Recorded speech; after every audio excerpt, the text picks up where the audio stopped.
I welcome you back in one in all YouTube channel. This is day 2 of home row, that is remaining to character, that is GNA, how you can exercise for that. This video is made purposely for how to do exercise.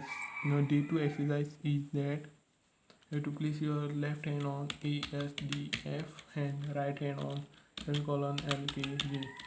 Now your exercise is you have to type A space bar, S space bar, D space bar, F space bar, semicolon space bar, L space bar, K space bar, J space bar.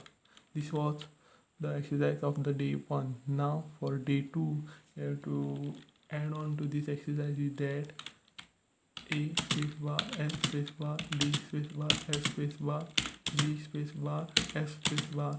On the right side, semicolon, space bar, L space bar, J space bar, H space bar, and A.